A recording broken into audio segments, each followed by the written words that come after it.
Girls hostel room number 9. పట్టణానికి దూరంగా 40 ఏళ్ల నాటి ఒక గర్ల్స్ హాస్టల్.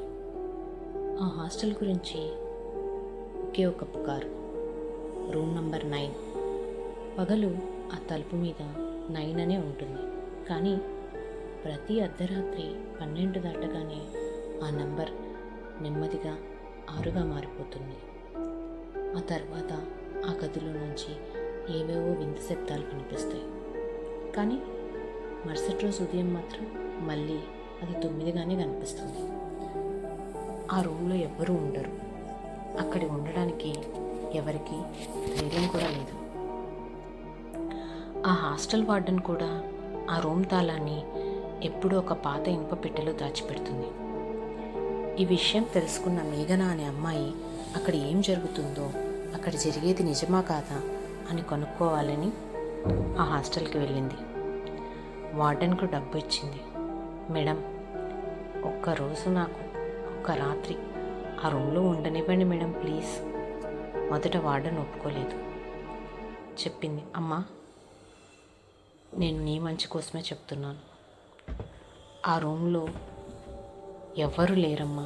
నేను ఇక్కడ 20 ఏళ్ళుగా పనిచేస్తున్నాను. ఆ గదిలో నుంచి వచ్చే శబ్దాలు వినలేకనే మేము రాత్రులకు మాకు నిద్ర కూడా సరిగా ఉండదు. నువ్వు ఇంత సాహసం చేయడం అవసరమా తల్లి? చివరికి మేఘన ఆమెను ఎలానో ఒప్పించింది. సరే అని ఆమెకి కొంచెం డబ్బు ఇచ్చి తాళం తీసుకుంది. ఒక్క మాట మాత్రం చెప్పింది, రాత్రి 12 తర్వాత ఎవరైనా తలుపు తట్టినా తీయద్దు, ఎవరైనా నీ పేరు పెట్టి పిలిచినా మాట్లాడద్దు. ముఖ్యంగా తలుపు మీద 6 నుంచి 9 నుంచి 6గా మారిన తర్వాత గది బయట అస్సలు అడుగు పెట్టద్దు. మేఘన చిన్నగా నవ్వుకుంది. అన్ని కెమెరాలో రికార్డ్ అవుతాయి అని కెమెరా ఆన్ చేసి గదిలోకి వెళ్ళింది. సమయం 11:30. మేఘన ఫోన్ చూస్తూ మెల్లగా పడుకోవడానికి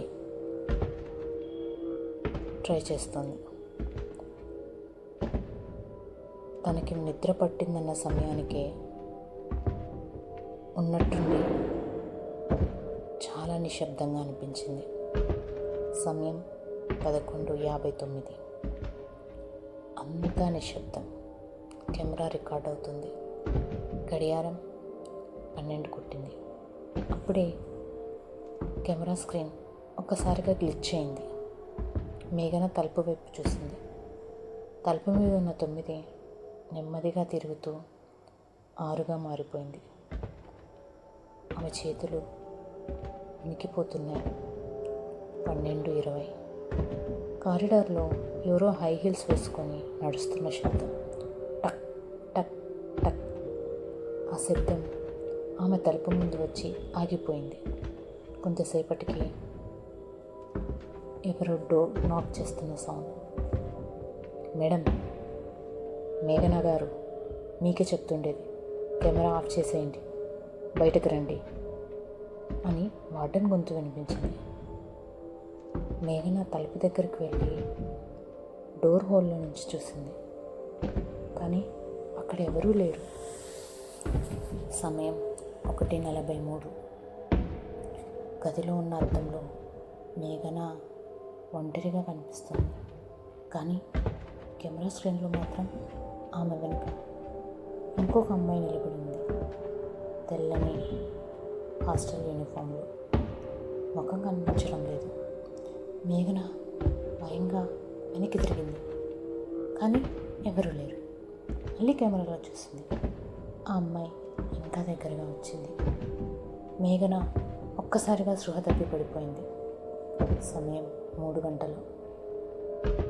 గోడ మీద వేలాడుతున్న పాత అటెండెన్స్ బోర్డ్ తనంతట తానే అందరూ వచ్చారా అనే మాట వినిపించింది. దానిపైన అటెండెన్స్ వేసుకున్న టిక్ మార్క్స్ పడుతున్నాయి. ప్రెజెంట్ మేడం, ప్రెజెంట్ మేడం అని మాటలు వినిపిస్తున్నాయి. ఒక్కో పేరును ఎరుపు రంగులో ఎవరో రాస్తున్నట్టు కనిపిస్తుంది. మేఘన. ఆమె కళ్ళారా చూసింది.